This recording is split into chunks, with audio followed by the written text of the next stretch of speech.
are live. So in this lecture, I'm going to give a brief introduction to Numpy arrays. These are kind of vector computations in Python, and this is going to be the workhorse for most of the scientific programming that we're going to do in this course. So to start off, let's import the Numpy library. So we're going to import Numpy as MP. This is kind of the standard way people do it. You'll see a lot of examples of it, and I'm just going to follow kind of the standards in the community. We're probably going to use this library in pretty much every example going forward, so you probably just want to have this always at the top of your code. So let's just import the library. So best to probably show this as example. So we can define an array, numpy array 1, 2, 3, 4, 5, and we can print the x value, and we can print the type of x. Take a look at it, and again we're going to get our array 1, 2, 3, 4, 5. So it's this function or this method within the library is taking a list and converting it into an array, and we can see that it's a numpy array. So let me just delete this out. So one of the nice things about numpy arrays is we can do computation on them, and it doesn't necessarily always follow the rules of linear algebra. It's going to be mostly element by element operation, and this is going to make our life quite easy, and it's very convenient. So to give an example, so we can do 2 times x, and in this case what it's going to do is it's going to take every element of x and just simply double it. So we have 2, 4, 6, 8, 10. We can also do x divided by 2, right? So it's the scalar operation on the vector. So now we're going to half every element in the array, but we can also add a scalar to it or subtract a scalar. So we could do x plus 2. And what we're going to do is 2. I'm going to add it to each element in the array. The other thing we can do on these arrays, so let me just create a new cell down here. I'm just going to recopy the array. This is not actually necessary, but I'll just do it. So I can print np cosine of x. I can do np print np log of x. And then I can print, np exponential of x. So there's lots of different functions in NumPy library. Basically every math function from the math libraries in the NumPy library, including many more. There's actually additional functions in the SciPy library, which we'll talk about later. You can always just Google NumPy and look at the different functions in it. But if I look at it, I run this, and what these functions are going to do is they're going to do element by element operation on these NumPy arrays. So it's going to be cosine of 1, cosine of 2, cosine of 3, cosine of 4, cosine of 5, log of 1, yeah, 0, that's the only one I know off the top of my head, log of 2, log of 3, log of 4, log of 5, likewise exponential of 1, 2, 3, 4, 5. And so we can do kind of these element by element calculations on the array. One thing with the NumPy library, it also operates on scalars, so I could do like the log of 10, and that's going to give me back the value e. I could also do print, np cosine of np pi, because it has the constants in it, like pi and e, and the cosine of pi is -1. One other thing we can do with NumPy arrays is we can do kind of add them or operate on multiple NumPy arrays. So let's just do an example. So an array 1, 2, 3, 4, 5, and then we'll do y is equal to np array, let's say 6, 7, 8, 9, 10. So if I print x plus y, this is going to be an element by element addition. So I'm going to have 1 plus 6, 2 times 7, 3 to 8, 4 to 9, 5 to 10. And I get back my answer. If I was to print x times y, it's going to be 1 times 6, 2 times 7, 3 times 8, and so on.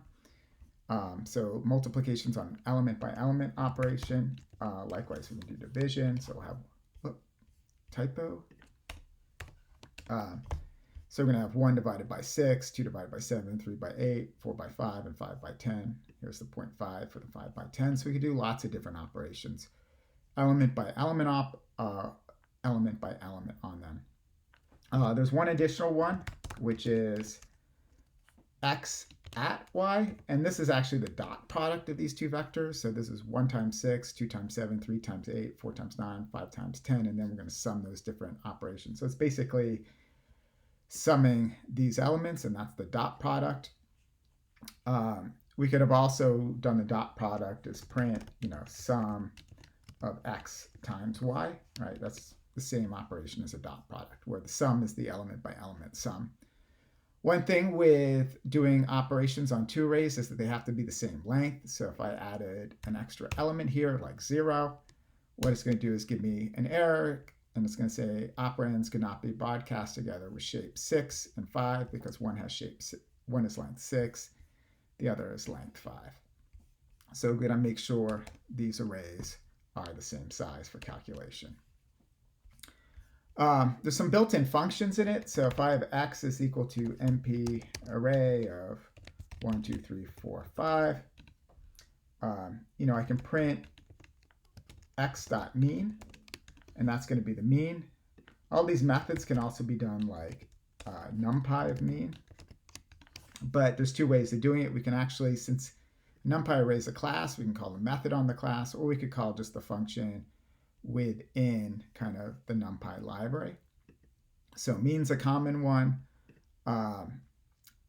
Another one is you might want to print x.max, and that's, I forgot the quotes, and that's going to give me the biggest value. We could also do print x.argmax, and that's going to tell me the element or the index where that array is. So 1, 2, 3, 4, 5. So it's 0, 1, 2, 3, 4. Which reminds me, I forgot to mention. So if we have our, let me just stop back. If you want to look at all the different methods within it, we can just do the dir of x. And as I mentioned, these are all the methods within it. The underscore things are things we don't want to play around with, but you start saying different things like argmin, argmax. So this is the argument or the index of the maximum element, this argument of the smallest element. We can, if you come down here, we can do the product. We can sort it. So there's lots of different things. We can take the sum down here. And if you just go in the documentation or just Google NumPy library, basically anything you want to do, you'll find it online. Indexing is similar to lists, or it's identical to lists. So again, we have 1, 2, 3, 4, 5. If I want to print the first element, I'm going to do x of 0, right? I can do slices. I could do 0 to 3 or 0 to 4, and that's going to do all the way up to the last element. I can also stride by 2 if I want, and so I'll get the first and then third element. So it's very much similar to lists in that. So a couple more things with these arrays. There'll be lots of examples, particularly the ones I post on Compass, but there's some functions that create arrays for you. So a very common one is linspace. We're going to use this a lot. And so what we're going to have is the starting position. So maybe we're going to go 1 to 2, and then we want 10 evenly spaced points between 1 and 2. So let's just take a look at that. So it starts at 1, it ends at 2, and we have 10 elements where each one of these is evenly spaced between 1 and 2.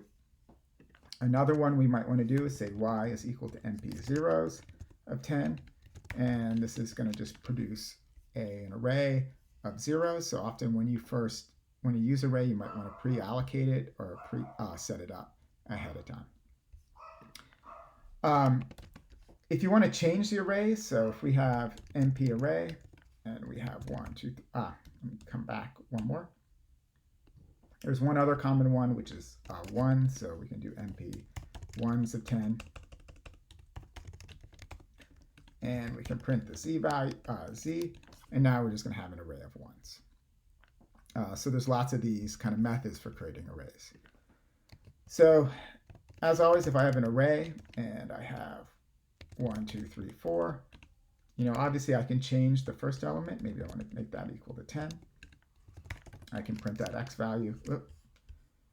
Wrong case. And now the first element is 10. I've replaced it. But if I want to make the fourth index equal to something, so if I did x of 4 equal to 5, that's going to give me an error because the index is out of bounds.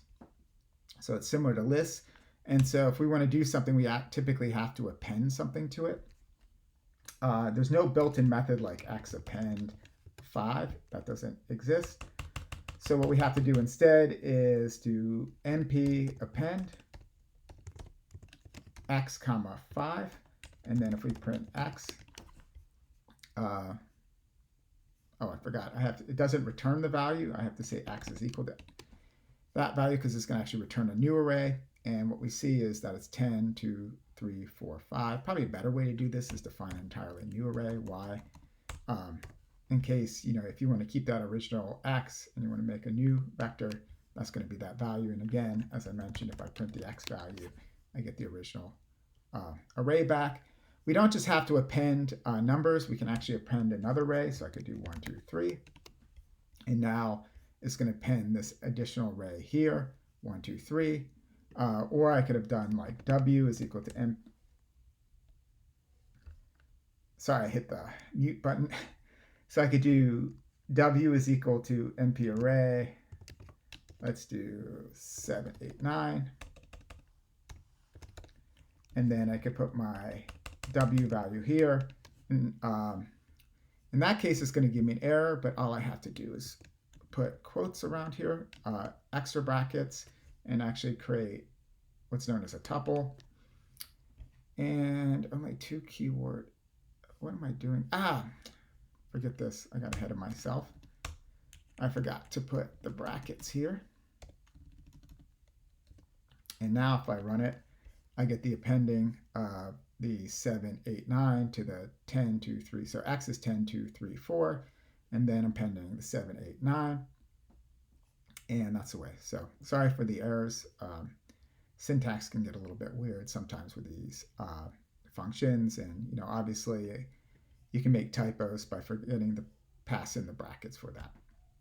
So I'm going to stop there with this lecture. It's kind of, as I mentioned, a brief overview of Numpy arrays, what we can do with them. And we're going to get a lot more examples of this because we're going to use these through the rest of the class. And in the next lecture, I'm going to talk about just kind of the basics of plotting, and this will make it much clearer because we'll be able to actually visualize some of these arrays. It's kind of annoying looking at numbers all the time. All right, thank you.